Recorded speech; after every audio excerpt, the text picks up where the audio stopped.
అందుకే ఈరోజు ఇంజనీర్లుగా నేను మీకు సూచన చేస్తున్నా, మీరు ఆదర్శంగా తీసుకోవాల్సిన ప్రాజెక్టులు నాగార్జున సాగర్, శ్రీశైలం, ఉస్మాన్ సాగర్, హిమాయత్ సాగర్ అయితే ఎలా కట్టకూడదో, ఎలా కడితే ప్రజలకు నష్టం జరుగుతుందో చూడాల్సింది కాళేశ్వరం. తప్పకుండా మీరు ఉద్యోగంలో చేరిన తర్వాత శ్రీశైలం, నాగార్జున సాగర్ సందర్శించాలి, మోక్షగుండం విశ్వేశ్వరయ్య కట్టిన హిమాయత్ సాగర్, ఉస్మాన్ సాగర్ని సందర్శించాలి.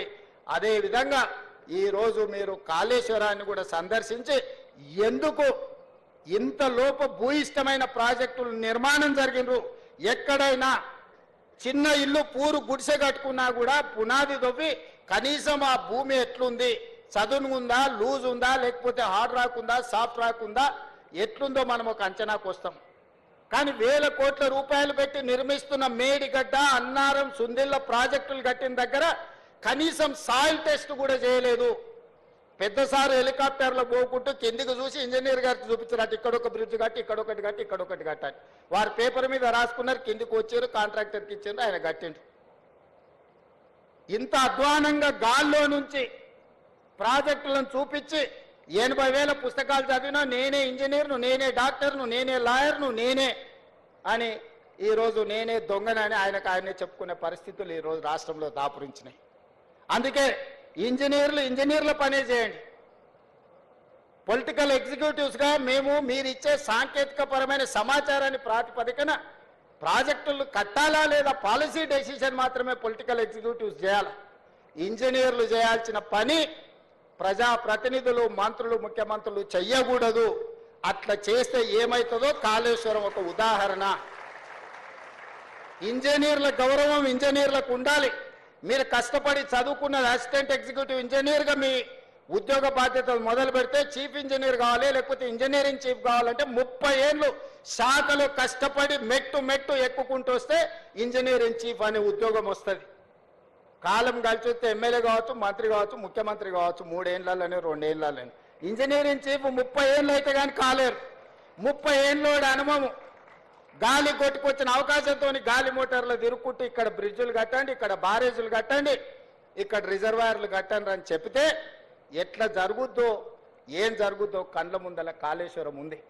అందుకే ఎవరైనా అధికారులు, నేను స్పష్టంగా చెప్తున్నా, రాజకీయ నాయకులకు ఉన్న పరిమితమైన జ్ఞానంతో మీకు ఏదైనా చెబితే చేస్తే తర్వాత ఊచలు లెక్క పెట్టాల్సింది మీరే.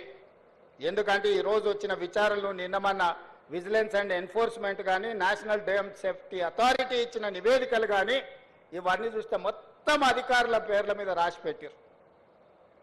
ఇచ్చిన ఆదేశాలు ప్రజాప్రతినిధులకు సంబంధించినవి, అమలు చేసింది అధికారులు. ఇవాళ విజిలెన్స్ అండ్ ఎన్ఫోర్స్మెంట్ కానీ ఎన్డీఎస్ఏ నివేదికలలో మొత్తం అధికారులను ఉరిదీయమని ఈరోజు వాళ్ళు నివేదికలు ఇచ్చింది. అంటే ఈరోజు ఏది పడితే అది కళ్ళు మూసుకొని చేస్తే ఏం జరుగుద్దో కాళేశ్వరం ఒక ఉదాహరణ. అందుకే శాఖలో మొదటి రోజు చేరబోతున్న మీకు రేపు భవిష్యత్తులో ఈ రాష్ట్రానికే బాధ్యత వహించే చీఫ్ ఇంజనీర్లుగా మీరు ఎదిగే అవకాశం ఉంది. మీరు కట్టే ప్రాజెక్టులు భవిష్యత్ తరాలకు మీరు అందించవలసిన బాధ్యత మీ మీద ఉన్నది. అందుకే మీరు కూడా సరైన విధంగా అంచనాలు వేసుకొని స్ట్రక్చరల్ ఇంజనీర్ ఏం పని చేయాలి, సిడిఓ సెంట్రల్ డిజైన్ ఆర్గనైజేషన్లు ఉండి ఇంజనీర్లు ఏం పని చేయాలి, ప్రాజెక్టులు సూపర్వైజ్ చేసే వాళ్ళు ఏం చేయాలా, ఎవరు ఏం పని చేయాలనో వాళ్ళు అదే పని చేయాలి. వెనకటికి సామెత ఉంది కదా, గాడిద చేయాల్సిన పని గాడిద చేయాలా, గుర్రం చేయాల్సిన పని గుర్రం చేయాలా అని. సో అందుకే ఎవరు చేయాల్సిన పని వాళ్ళు చేయాలనేదే నా సూచన. ఈరోజు తెలంగాణ రాష్ట్రానికి జరిగిన అన్యాయం గత పాలకుల నిర్ణయాల వల్ల, లోపభూయిష్టమైన ప్రాజెక్టుల నిర్మాణం వల్ల ఈరోజు ఏ ప్రాజెక్టు ఉంటుందో ఎప్పుడు కూలుతుందో తెలియదు. ఈ మధ్యలో సీతారామసాగర్ కూడా కట్టిన పిల్లర్స్ కానీ అన్నీ కూలిపోయినట్టుగా అనిపిస్తున్నాయి. అసలు ఏ ప్రాజెక్టును ముట్టుకోవాలనో, ఎవరితో మాట్లాడాలనో గాల్లో పీక మేడలు కూలినట్టు కూలిపోతున్నాయి అని అంటే దీనికి కారణం వేదిక మీద ఉన్న అధికారులు కానీ, ఇక్కడ కొత్తగా చేరబోతున్న మీరు కానీ ఆలోచన చేయండి. అందుకే ఉత్తమ్ కుమార్ రెడ్డి గారు ప్రతి ఒక్క ప్రాజెక్టును ప్రత్యక్షంగా వారే క్షేత్రస్థాయిలో పర్యటనకు వెళ్ళి ప్రతి ప్రాజెక్టును డీటెయిల్గా స్టడీ చేసి ఎక్స్పర్ట్స్ ఒపీనియన్ తీసుకొని ఈరోజు ముందుకు వెళ్తున్నాము.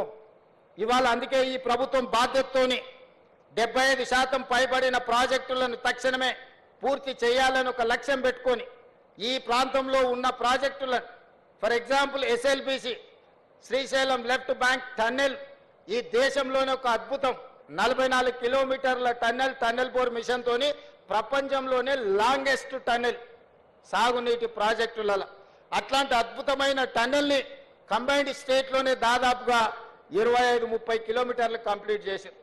ఈ ప్రభుత్వం 10 సంవత్సరాలైనా 10 కిలోమీటర్ల టన్నెల్ తవ్వకపోవడం వల్ల మళ్ళీ ఉత్తమ్ కుమార్ రెడ్డి గారు ముఖ్యమంత్రిగా బాధ్యతలు చేపట్టినాకనే ఎస్ఎల్బిసిలో టన్నెల్ని మనం కదిలిస్తే 10 ఏళ్ల నుంచి కదలకుండా టన్నెల్ బోర్ మిషన్లు ఉండడంతో దాంట్లో నీరు బురద చేరుకొని ఒక్కసారిగా ప్రాజెక్ట్ కదలడంతో కుప్పగూలిపోయి 8 మందిని ఈరోజు బలి తీసుకునే పరిస్థితి వచ్చింది.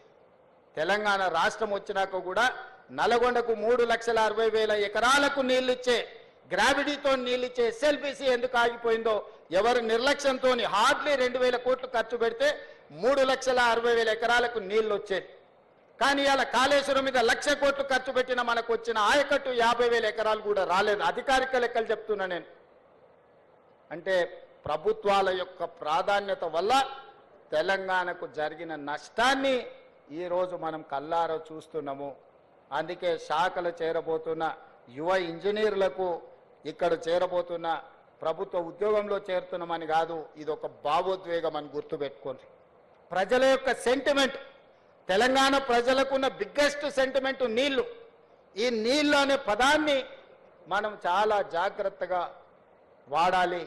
ఈ ప్రాజెక్టులను పూర్తి చెయ్యాలి. ప్రభుత్వం వైపు నుంచి సంపూర్ణంగా సహకరించి ఈరోజు నిజంగా సమయం వచ్చినప్పుడు ఖర్చు పెడతామంటే నీళ్ళకు ఖర్చు పెడతామంటే నిధులకు షార్టేజ్ వచ్చింది. అయినా ఏదో ఒకటి ప్రయత్నం చేస్తాం.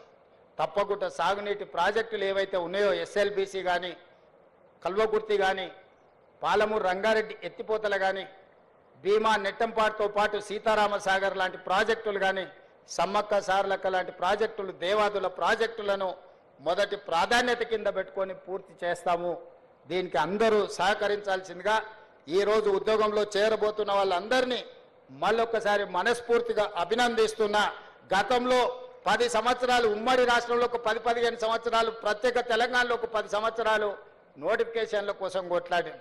కానీ మా ప్రభుత్వం వచ్చినాక నోటిఫికేషన్లు ఇస్తే వద్దని అశోక్ నగర్ చౌరస్తాలలో విద్యార్థులు ధర్నా చేసే కాడికి వచ్చింది. ఎందుకంటే మా ప్రభుత్వం యొక్క ప్రాధాన్యత మా ఉద్యోగాలే కాదు, మీకు కూడా ఉద్యోగాలు ఇవ్వాలన్న లక్ష్యంతో ఈరోజు పనిచేసినాము. ఈ 14 నెలల్లో మీకు తెలుసు 60,000 ప్రభుత్వ ఉద్యోగ నియామకాలు చేపట్టి దేశంలోనే చరిత్ర సృష్టించినము.